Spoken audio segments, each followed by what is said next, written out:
Hello friends, super magic રસોઈમાં મિત્રો હું આપનું સ્વાગત કરું છું। આજે હું ઘઉંના લોટની ફરસી પૂરી નાસ્તા માટેની સ્પેશિયલ એકદમ ડિફરન્ટ રેસીપી લઈને આવી છું મિત્રો। તો તમને ચોક્કસ આ વિડીયો ગમશે, ગમે તો લાઈક કરજો, શેર કરજો અને સબસ્ક્રાઈબ કરવાનું તો ભૂલતા જ નહીં। તો આ પૂરીના ઇન્ગ્રેડિયન્ટમાં મેં અડધો કપ રવો લીધો છે, એની સામે આપણે 2 કપ રોટલીનો લોટ લીધો છે ઝીણો, અને લાલ મરચું છે, ચાટ મસાલો છે, સંચર પાવડર છે, અને બીજા મસાલામાં ચીલી ફ્લેક્સ છે, આખું જીરું છે, અજમો છે, તલ છે, મીઠું છે અને ધાણા ભાજી છે, તેલ છે, પાણી છે। તો બનાવવાનું ચાલુ કરીએ। પહેલા તો જો આપણે આ રવો લીધો છે ને, એને આપણે મિક્સર જારમાં એકદમ ઝીણો કરી લેશું। અડધો કપ રવો છે, આ રીતે આપણે એને પીસી લીધો છે। હવે આ બાજુ આપણે એક પેનમાં 1 કપ જેટલું પાણી ગરમ મૂકી દેશું, અને એમાં આપણે આ 1 ટેબલ સ્પૂન ચીલી ફ્લેક્સ લીધા છે ને એ નાખી દેશું। અડધો ટેબલ સ્પૂન જીરું લીધું છે એ નાખશું, અડધો ટેબલ સ્પૂન જેવો અજમો છે અને અડધો ટેબલ સ્પૂન જેવું મીઠું છે, અને 1.5 ટેબલ સ્પૂન જેવા સફેદ તલ છે। આ બધું આપણે નાખીને એને બબલ્સ આવે ને ત્યાં સુધી ઉકાળશું। તો આપણું પાણી પણ ઉકળી ગયું છે, તો હવે એને આપણે સાઈડમાં રાખીને અને ઢાંકી દેશું।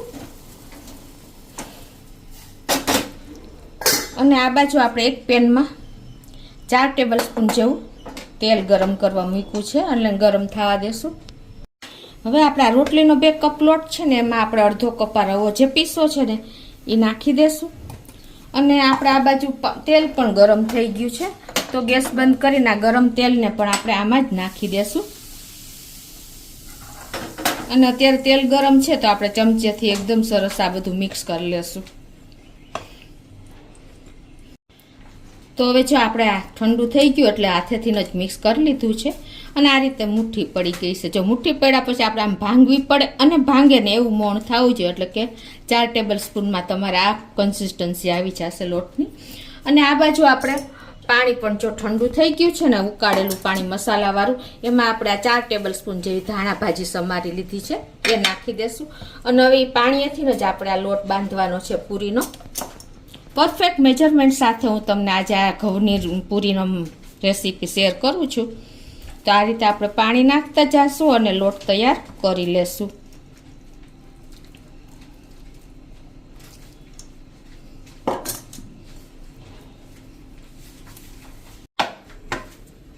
તો આ રીતે જો આપણે લોટ તૈયાર કરી લીધો છે, એકદમ સરસ ફ્લેવરફુલ આપણો લોટ તૈયાર થયો છે બધા મસાલા સાથે જ।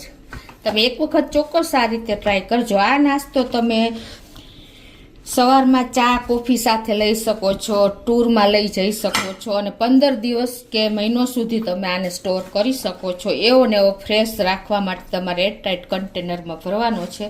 તો આપણો લોટ પણ તૈયાર છે, તો હવે એને આપણે મીડિયમ સાઇઝના પૂરીના લુવા કરી લેશું આ રીતે।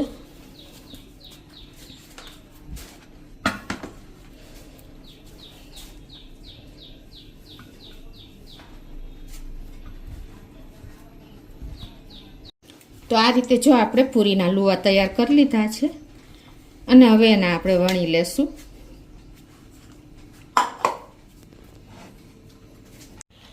તો હવે આ રીતે જો આપણે બધી પૂરી વણી લેશું। તમારે આને એક સરખો શેપ આપવો હોય તો તમે કોઈ પણ વાટકીથી કે એ રીતે શેપ આપી શકો છો।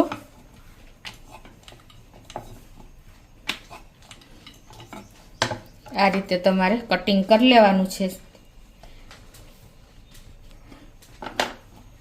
અને પછી તમારે આમાં આ રીતે હોલ પણ કરી લેવાના છે, એટલે આપણી પૂરી ન ઉપસે અને ફરસી થાય। પછી તમે આ રીતે ટ્રાયંગલ શેપ આપી દેશો ને તો શું થશે કે તમારે પૂરી ટ્રાયંગલ શેપમાં આવી જશે અને ઝાઝી ક્વોન્ટિટીમાં ડબ્બામાં સમાઈ જશે। આ રીતે તમે કરી શકો છો। તો આ રીતે જો આપણે બધી પૂરી વણી અને ટ્રાયંગલ શેપ આપી દીધો છે, અને આ બાજુ આપણે તેલ પણ ગરમ કરવા મૂકી દીધું છે। તો આપણું તેલ પણ જો ગરમ થઈ ગયું છે, ગેસની ફ્લેમ મીડિયમ રાખશું અને આપણે હવે આ બધા પીસને આ રીતે તેલમાં મૂકીને અને ફ્રાય કરી એટલે કે તળી લેશું.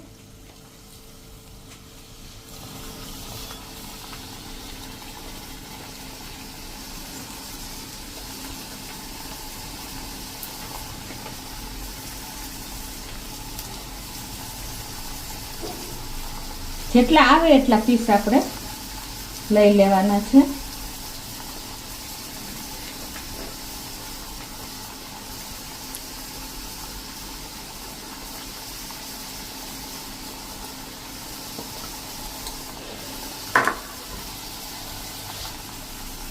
અને હવે જો આપણે એક સાઈડ સરસ થઈ ગયા છે તો એને આપણે ટર્ન કરી લેશું આ રીતે બધા પીસને.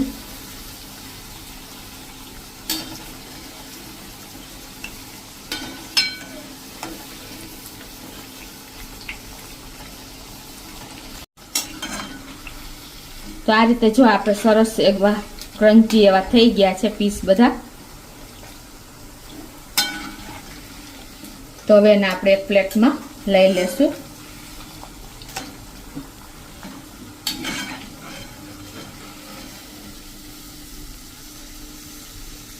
આ રીતે આપણે નિતારી અને લેશું એટલે બધું તેલ જે હશે ને એ નીતરી જશે. આ રીતે એકદમ બધા પીસ આપણે તળી લેશું. તો આ રીતે જો આપણે બધા પીસ તળી લીધા છે ઘઉંના લોટનો નાસ્તો.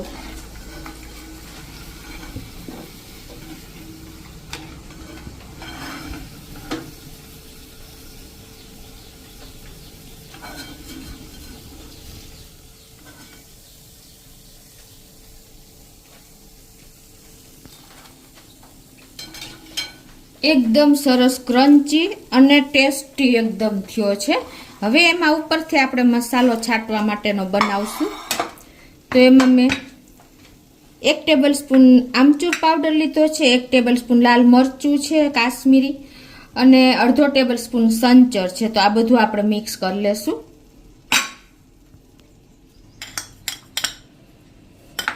અને એકદમ સરસ આપણે એને મેશ કરી લેશું એટલે મિક્સ થઈ જાય.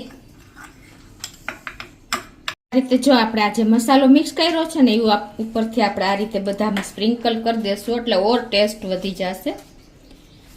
અને આ નાસ્તો તમે કમસે કમ 1 મહિનો તમે એરટાઈટ ડબ્બામાં રાખશો ને તો એવો ને એવો રહેશે અને ખાવાની પણ બહુ મજા આવશે મિત્રો. તો તમે ચોક્કસ એક વખત અલગ રીતે અલગ મસાલા સાથેની આપણે ઘઉંના લોટનો નાસ્તો તૈયાર કરજો મિત્રો. ચોક્કસ તમને ગમશે. ગમે તો લાઈક કરજો, શેર કરજો અને સબસ્ક્રાઈબ કરવાનું તો ભૂલતા જ નહીં.